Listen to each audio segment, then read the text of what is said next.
पृथ्वी से करीब 20 अरब किलोमीटर दूर दो अंतरिक्ष यान ब्रह्मांड की खोज कर रहे हैं। सन 1977 में नासा द्वारा लॉन्च किए गए वॉयेजर 1 और वॉयेजर 2 को सौरमंडल के बाहरी ग्रहों का अध्ययन करने के लिए भेजा गया था। अपने प्राथमिक मिशन को पूरा करने के बाद ये दोनों अंतरिक्ष यान आगे बढ़ते रहे। आज वॉयेजर 1 पृथ्वी से सबसे दूर का अंतरिक्ष यान बन गया है। ये इतना दूर है कि पृथ्वी से सिग्नल्स को भी वहां तक पहुंचने में 21 घंटे लगते हैं। लेकिन क्या आपने कभी सोचा है कि नासा अभी भी इन अंतरिक्ष यान के संपर्क में कैसे है? ज्यादातर लोगों को पृथ्वी पर ही दूर के स्थानों में अपने मोबाइल फोन पर सिग्नल प्राप्त करने के लिए संघर्ष करना पड़ता है। फिर नासा अंतरिक्ष यान से कैसे संपर्क करता है जो कि लाखों किलोमीटर दूर है? आज इस वीडियो में हम जानेंगे कि वॉयेजर अंतरिक्ष यान आज भी पृथ्वी से संपर्क कैसे बनाए हुए है। इस पेचीदा सवाल का जवाब कई फैक्टर्स पर निर्भर करता है। जब सिग्नल भेजने या रिसीव करने की बात आती है तो तीन एलिमेंट्स एक महत्वपूर्ण भूमिका निभाते हैं। सिग्नल भेजने और रिसीव करने वाले के बीच की दूरी, सिग्नल द्वारा दूरी को पार करने में लगने वाला समय और अंत में सिग्नल का कमजोर होना। अंतरिक्ष यान जितना दूर होता है उससे संपर्क करना उतना ही कठिन होता है। सिग्नल प्रकाश की गति से यात्रा करता है और फाइनाइट होता है। सिग्नल को पृथ्वी के करीब मौजूद अंतरिक्ष यान की तुलना में बहुत दूर पहुंच चुके अंतरिक्ष यान तक पहुंचने में बहुत ज्यादा समय और एनर्जी की आवश्यकता होती है। एक टेलीफोन पर बातचीत की तरह अंतरिक्ष यान के साथ कम्युनिकेशन भी दो तरफा प्रक्रिया है। इसमें एक सिग्नल भेजने वाला होता है जहां एक इलेक्ट्रोमैग्नेटिक सिग्नल उत्पन्न होता है और एक रिसीवर होता है जहां सिग्नल अंततः कैप्चर कर लिया जाता है और डिकोड किया जाता है।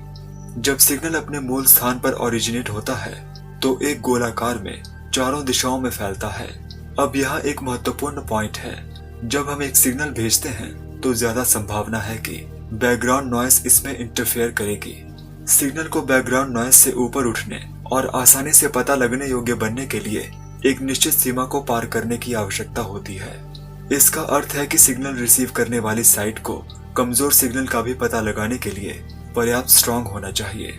चूंकि अंतरिक्ष यान अरबों किलोमीटर दूर और आधी सदी पुराना है, इसलिए हम उनकी टेक्नोलॉजी को अपग्रेड नहीं कर सकते, लेकिन हम इलेक्ट्रोमैग्नेटिक सिग्नल भेजने और प्राप्त करने के लिए आवश्यक टेक्नोलॉजी में सुधार कर सकते हैं। ठीक यही नासा भी कर रही है।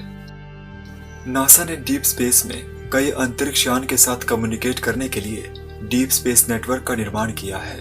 नेटवर्क रेडियो एंटीना का एक कलेक्शन है जिसे मानवता के सबसे दूर के अंतरिक्ष यान के साथ कम्युनिकेट करने के लिए डिजाइन किया गया है।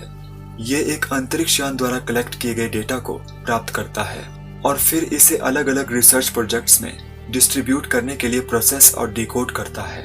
इसका कमांड सिस्टम इसे deep space network tracking system द्वारा ट्रैक करते समय अंतरिक्ष यान की एक्टिविटीज को कंट्रोल करने की अनुमति देता है। डीप स्पेस नेटवर्क की तीन मेन फैसिलिटीज गोल्डस्टोन, मैड्रिड और कैनबेरा में एक दूसरे से समान दूरी पर स्थित है।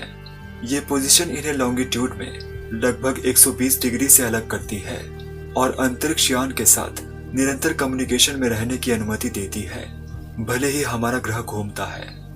अब क्योंकि ये तीनों फैसिलिटीज दुनिया भर में लगभग समान दूरी पर हैं, इसलिए कोई भी लोकेशन जहां हम अंतरिक्ष यान के होने की कल्पना कर सकते हैं, कम्युनिकेशन को बनाए रखने के लिए, उनके सिग्नल्स को पकड़ने के लिए हमेशा एक साइट होगी।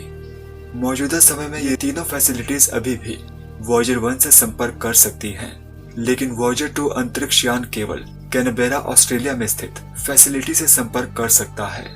मार्च 2020 में वॉयेजर 2 से संपर्क करने के लिए उपयोग किए जाने वाली ऑस्ट्रेलिया में मौजूद डिश को रेडियो ट्रांसमीटर सहित अपग्रेड करने के लिए बंद कर दिया गया था।